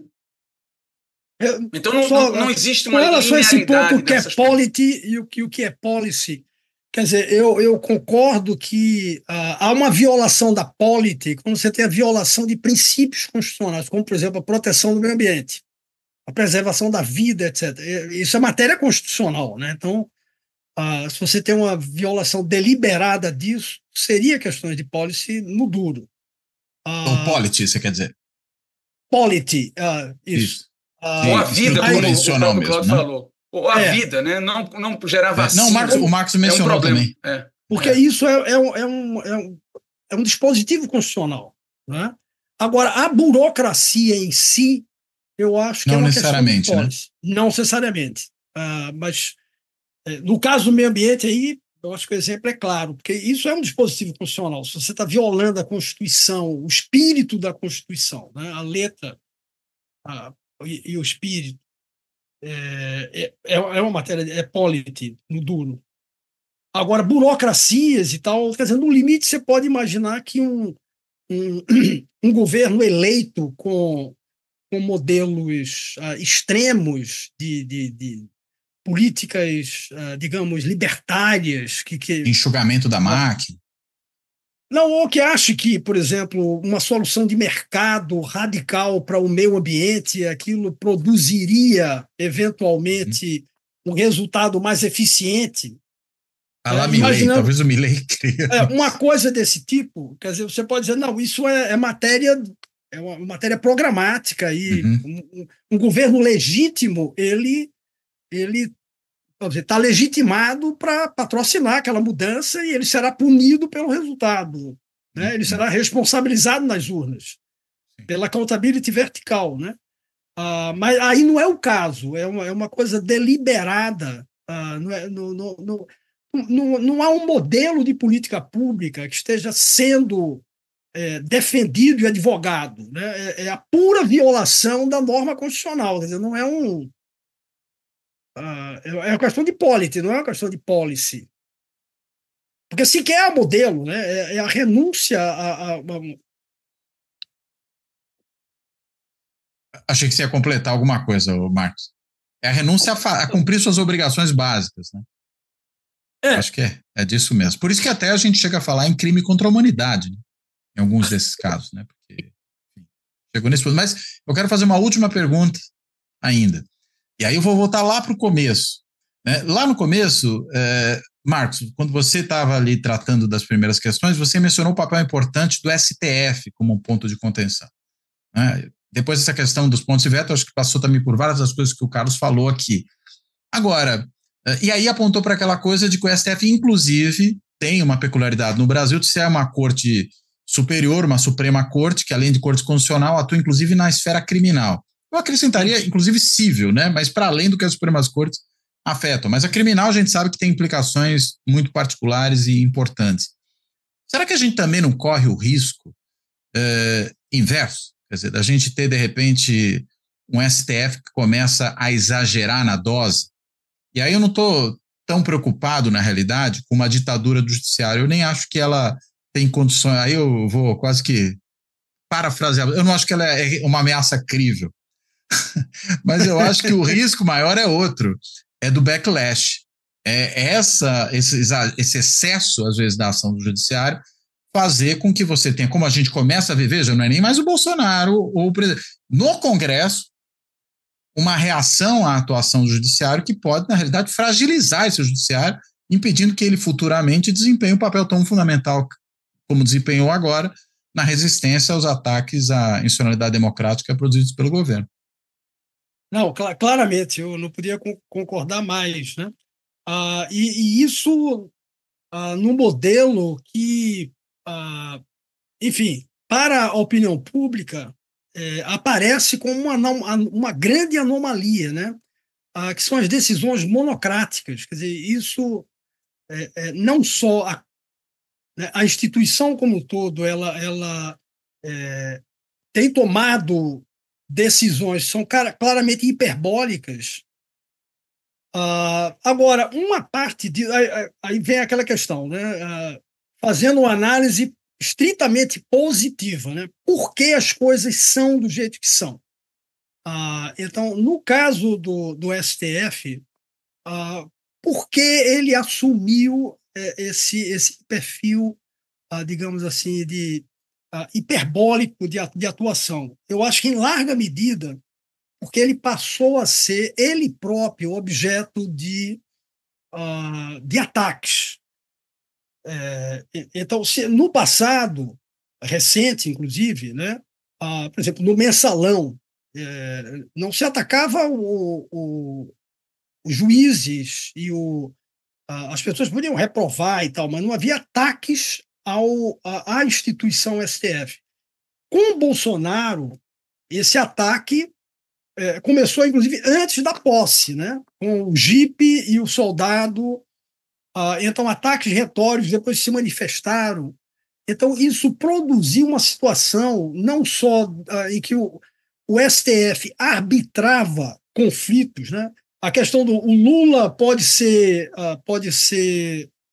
candidato ou não, quer dizer, ele estava arbitrando ali, ele estava e tomando decisões que você pode concordar ou não, mas o padrão é outro. A partir do momento em que ele passa a ser parte, o chamado inquérito do fim do mundo é um inquérito que tem essa peculiaridade em que o próprio STF é parte interessada, ele vai julgar as pessoas que estão atacando, né? E agora a mesma coisa com o 8 de janeiro. Então, esse padrão reativo que gerou essa resposta anômala e pode deflagrar um ciclo preocupante de degeneração institucional, porque o apoio popular ao impeachment de certos juízes está na ordem do dia. Né? É visível, ele é forte e a questão está na ordem do dia. E se nós embarcarmos nisso, né, não tem retorno.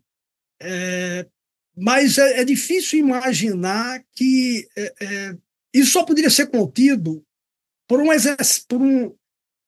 vamos dizer, uma resposta de autocontenção severa, mas não é isso que a gente tem observado.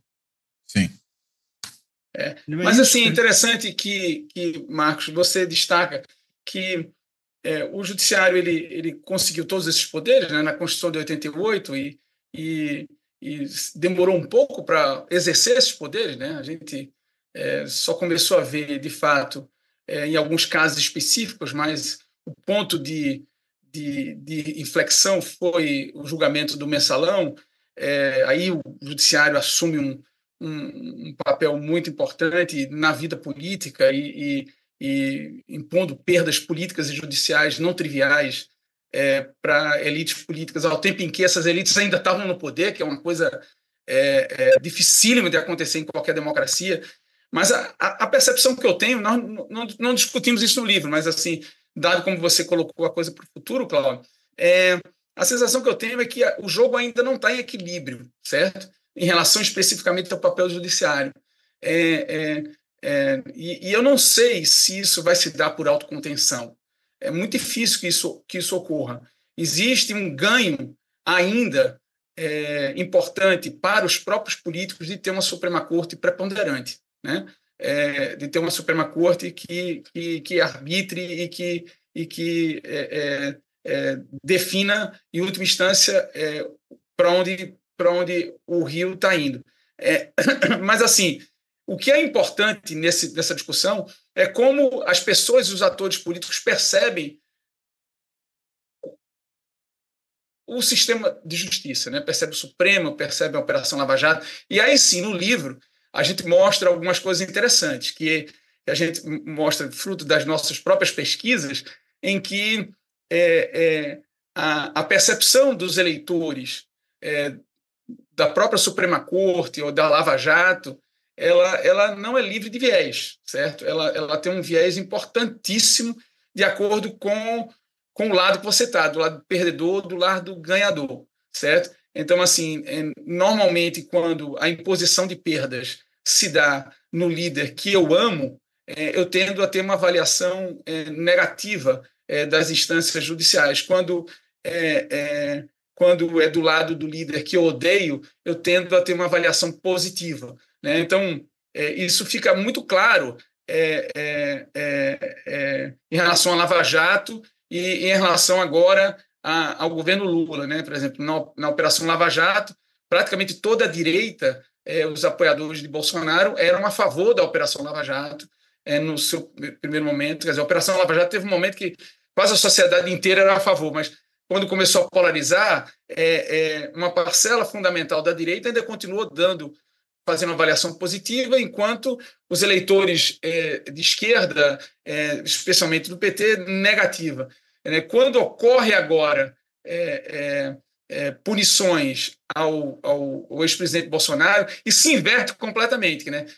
A esquerda, que costumava ser muito mais garantista na Lava Jato, começa a ser muito mais punitivista agora, e a direita, que era mais punitivista, passa a ser mais garantista. Então, existe esse viés de percepção dependendo do lado que você está, né? E eu acho que, de certa forma, o STF tem, mesmo com alguns acessos aqui ou acolá, tem transitado relativamente bem nessas disputas. Eu acho que o jogo está sendo jogado, mas eu acho que um novo equilíbrio virá e não está claro para mim como será isso, se será com a Suprema Corte com mais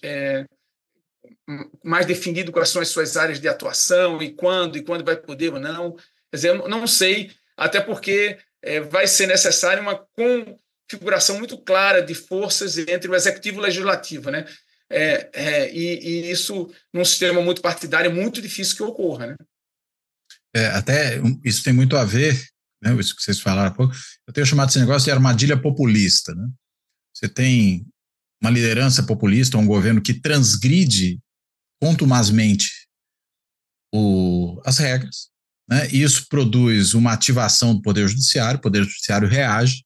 Ao reagir, ele é acusado por esse líder populista ou por seus apoiadores de ser parcial e é atacado na sua institucionalidade. Ao ser atacado na sua institucionalidade, ele se defende como instituição. Ao se defender como instituição, ele, de certa forma, confirma, pelo menos para os fins daqueles que o atacaram, fala, tá vendo? É parte, não é árbitro. Né? E aí você entra num ciclo interminável, né? Acho que a gente está realmente nessa armadilha populista e não consegue, mesmo depois do fim do governo Bolsonaro, não consegue se desvencilhar dela. Né? Tá difícil. Um bom ponto. Gente, falamos bastante. Quero agradecer a vocês dois pela conversa, mas quero devolver antes disso a palavra para vocês, para que vocês façam aí, se ainda tiver algum ponto que porventura a gente possa não ter abordado, vocês possam trazer e façam também, claro, as suas amarrações finais. Por favor. Olha, eu acho que a gente falou demais e elaboramos muitos pontos. O livro tem mais, né? Tem por isso que as pessoas têm que ir lá ler o livro. Sobretudo, a gente tem uma interpretação que diverge da que é mais difundida sobre o processo de impeachment. Então, também por isso convido as pessoas a lerem o livro, que tem interpretações que, de repente, podem despertar questionamentos, etc., que é o nosso objetivo com a publicação, né? Então, acho que é só isso mesmo. Ótimo, Marcos. Carlos? Eu também gostaria de agradecer, foi uma oportunidade excelente, tivemos uma ótima conversa, o objetivo fundamental meu e do Marcos, que quando a gente decidiu escrever esse livro, foi justamente gerar uma reflexão à luz da nossa interpretação do sistema político brasileiro, sem ter a pretensão de ter a verdade, mas de construir essa interpretação. Eu gostaria apenas de terminar com como a gente termina o livro. No último capítulo, a gente chama a atenção.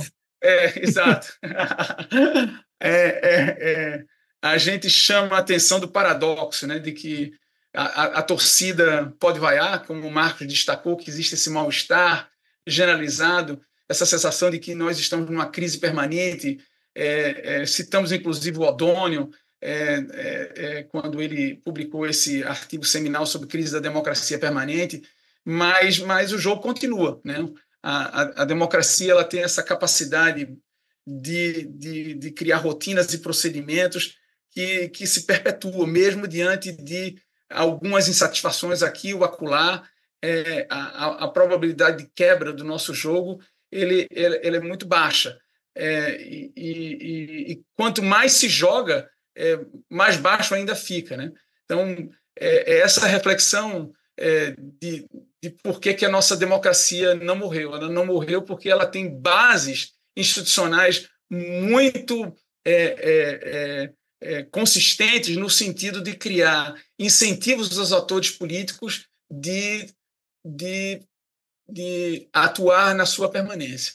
Mais ou menos esse é o principal recado do nosso livro. Foi um grande prazer, Cláudio, estar aqui com você. Muito obrigado e espero que os leitores curtam essa leitura. Eu acho que eles vão se sentir muito desafiados por ela, né? Porque até a orelha do livro, né, escrita por ninguém menos que o Sérgio Abrantes, fala isso, né? Falou, se você se sentir provocado em algum momento da leitura, não, siga em frente porque vai te fazer pensar. Eu acho que o livro de vocês, sem dúvida nenhuma, faz pensar, né? E essa última fala do Carlos me lembrou do Nietzsche, né? O que não me mata me fortalece. Parece que é alguma coisa um pouco nessa linha, né? Vocês estão falando. Muito bem. Bem, eu quero aqui finalizar agradecendo ao Carlos, agradecendo ao Marcos por essa excelente conversa. Deixo aqui a recomendação de que, como as pessoas leiam o livro, acho que é realmente um livro muito provocativo e que faz a gente pensar com mais cuidado sobre uma série de temas aí que estão no debate público, né? É um livro profundamente bem embasado e bem informado, debate com a literatura toda pertinente para esse assunto e isso tudo combinado com um texto muito leve, muito agradável de quem lê, né? Então não tem nenhum pedantismo, não tem nenhuma coisa arrastada, muito pelo contrário, fica aqui a recomendação. Bem, então dito isso, eu quero, além de agradecer aos dois, eu quero, como faço sempre no fechamento, agradecer a todo mundo que tem acompanhado Fora da Política Não Há Salvação, seja no canal do YouTube, seja no podcast, que está disponível em mais de 20 plataformas de áudio.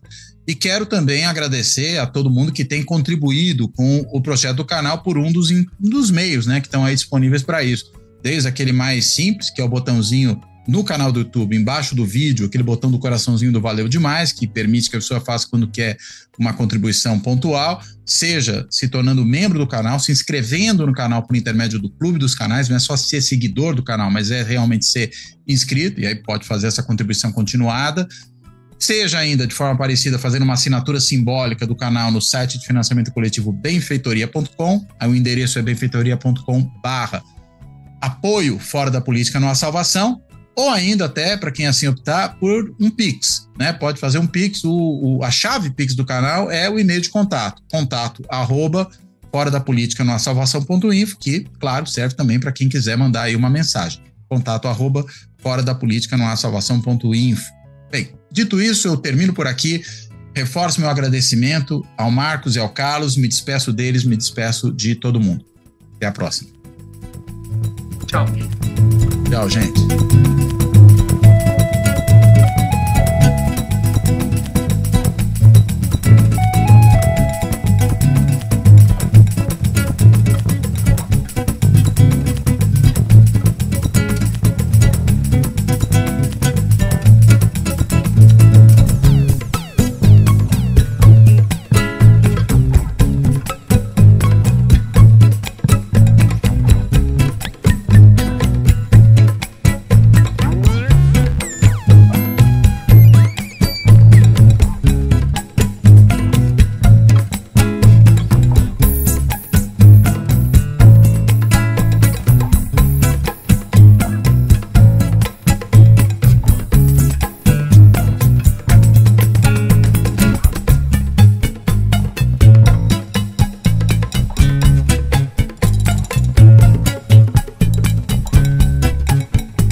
Fora da política não há salvação. Um canal e podcast para discutir política. Produzido por mim, o cientista político Cláudio Couto.